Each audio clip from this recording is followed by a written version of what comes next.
Hello and welcome to this video on social and cultural factors. So in this video, we're going to look at how social and cultural factors may influence a business's decision to engage in international trade. So what do we mean by cultural and social factors? Well, cultural or social factors are the lifestyle, customs and values of a group of people. It's really important for a business to recognize these factors when targeting markets. Without an insight and understanding, it's likely that business will fail to establish a significant presence in the market. It's essential that a business understands the requirements of the target market, while at the same time ensuring it doesn't use inappropriate marketing, very likely innocently, to upset them. So the first area might be to do with cultural differences. So cultural differences occur between groups of people because people have different types of lifestyle, custom and values. Language, behavior and gestures can all be interpreted differently. This means that businesses must employ people that have an awareness of the cultures of the market in which they're operating. You'll often see that the people who work in the Tokyo office are often Japanese. The people who work in the Riyadh office are often Saudi Arabian. So they understand the local culture, which is particularly relevant for big multinational companies when it might not be obvious the culture of doing business in that country.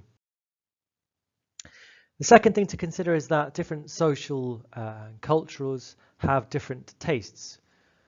For example, in Scotland, people eat haggis, while down in other parts of Africa, people eat insects.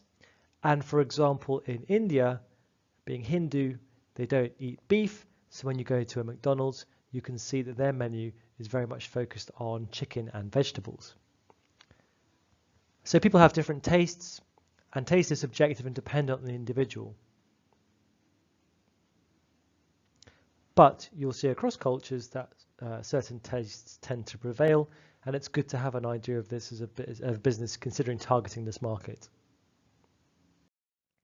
The next one is language barriers. So either not being able to communicate at all, or inadvertently having a product that in a different language means something a little bit different.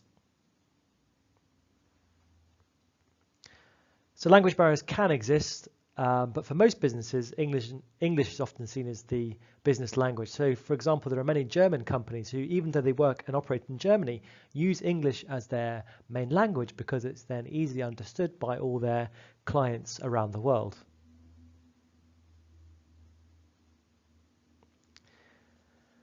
But increasingly, with the rise of the BRICS countries and their large populations, being able to market products effectively in other languages is increasingly important.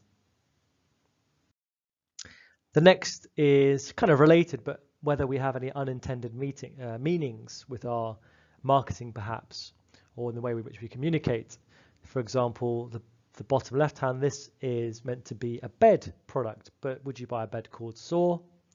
And would you buy lemonade with that name?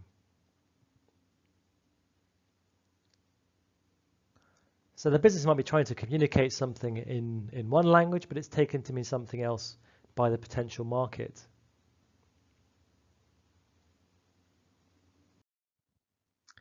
And finally, we have inappropriate branding and promotion. So sometimes a business might send unsuitable messages aimed at the target market.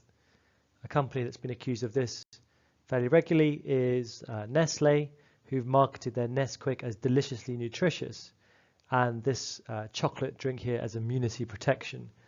Now, maybe in developed economies we would maybe learn that we would be suspicious of this sort of claim, and in developing economies they might take it more at face value.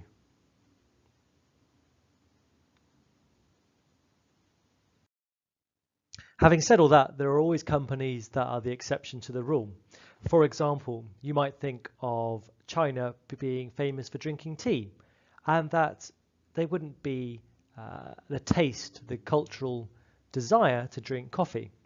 But Starbucks have very successfully expanded into the Chinese market and have found that amongst the growing Chinese middle class, there is certainly a demand for coffee, even if, to look at it at face value, you wouldn't have thought it would have been appropriate for that culture.